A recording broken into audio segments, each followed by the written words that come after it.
The following is a special presentation of 27 WJTS Jasper, informing you about 211, a new service of Indiana.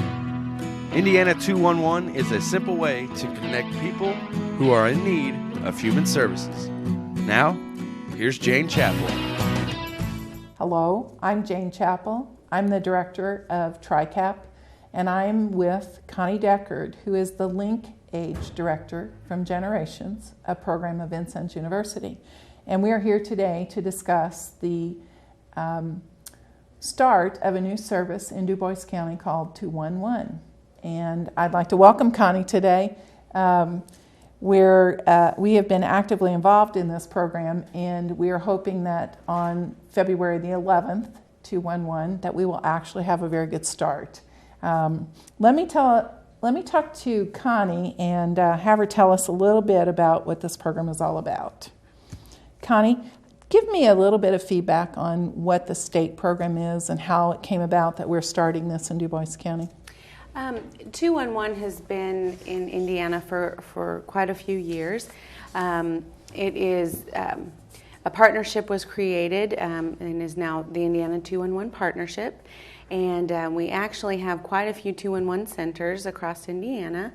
And the goal is for it to become statewide. And with Du Bois joining, we're well on our way in Indiana. 211 is a very exciting program. It's a 3-digit phone number where you all you do is dial 211 and you can access health and human service information from qualified professionals. And that'll be available to Du Bois County residents. Well, that sounds really good. I think in this day and age of all the electronic communication, we know that cell phones and phone connections are very important to people because many people call rather than to look something up. So this is a good way to put somebody in touch with a service provider if there's a serious need then. Most definitely.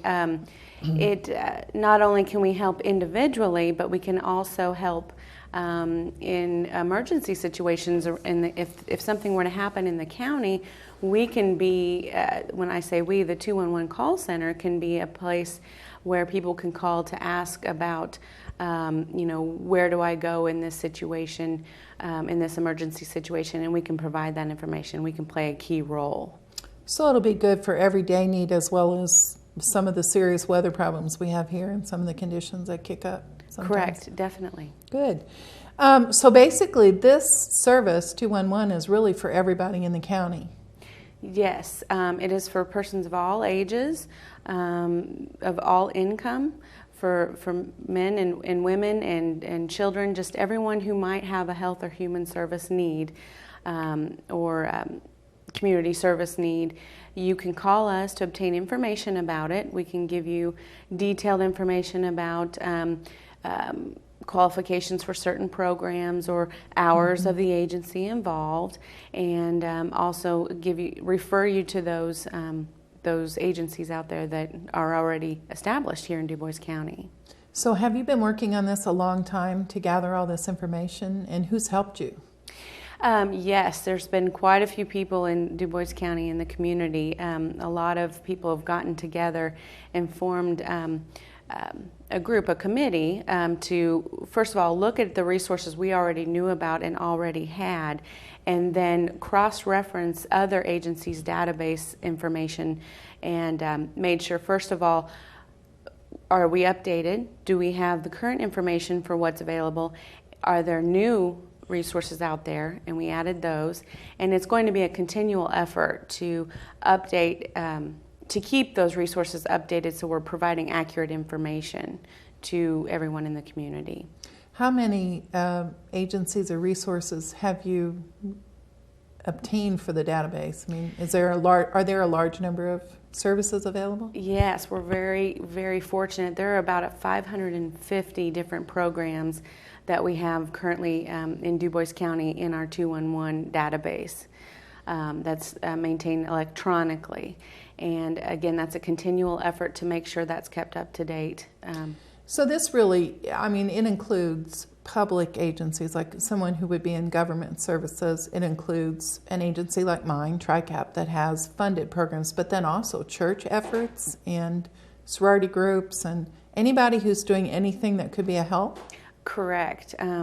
It is any health and human service agency, the faith community, the philanthropic community, all of those resources, anything that's going to help the residents in Du Bois County. Well, it's nice to know that we have resources like that available for people in need.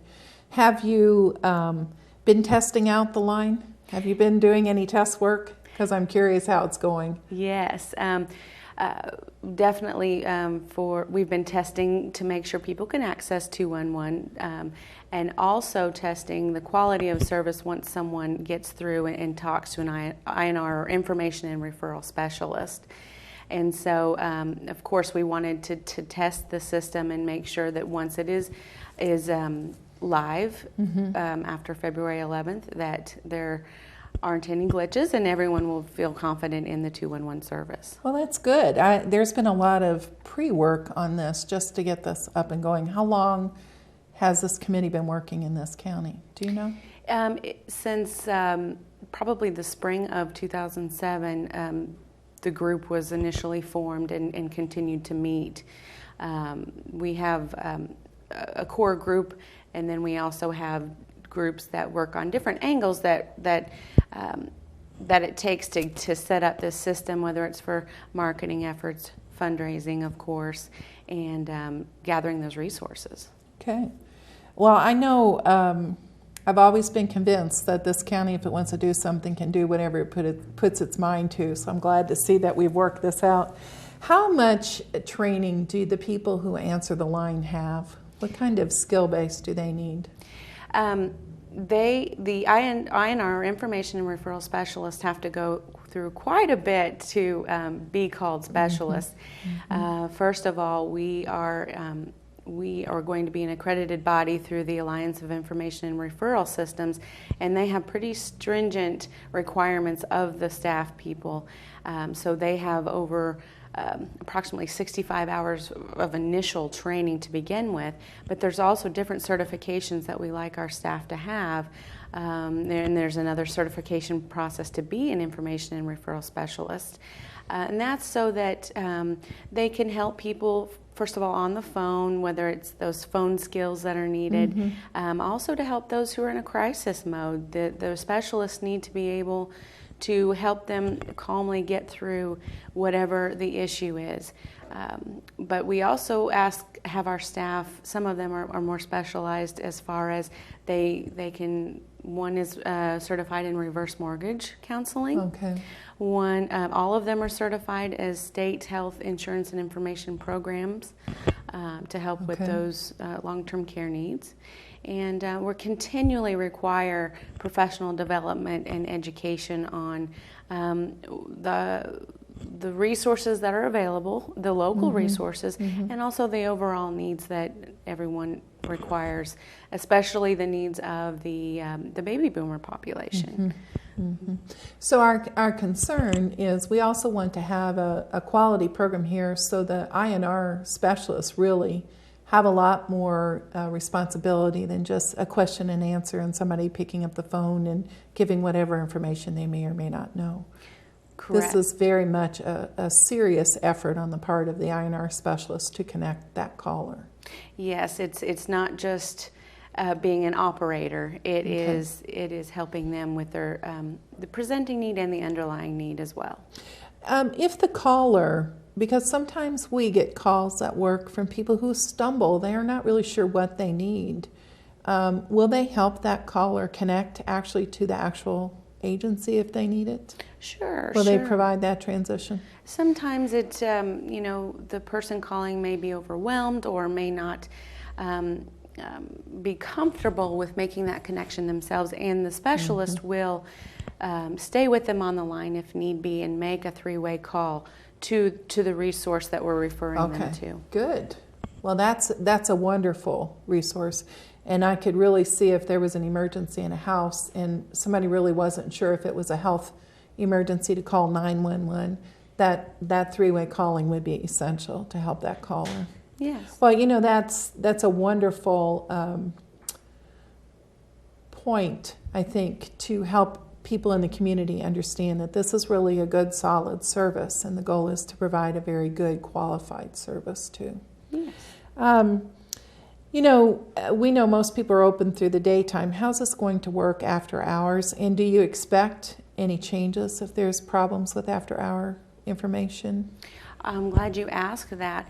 At our call center, our specialists are there from 8 a.m. to 5 p.m. Monday through Friday. But we know that people need help in the evening and weekends as well. So there is a setup for after-hour calls and on holidays that calls are routed mostly to a center in Indianapolis. Okay. And they do have access to our personal information. So if someone calling from Du Bois County calls after hours, they're going to get the same information that they would from our local INR specialists. Okay. I guess one of the concerns that I have is up until a few years ago, we ran a teen hotline, and the purpose was really to help on some suicide and stress-related issues.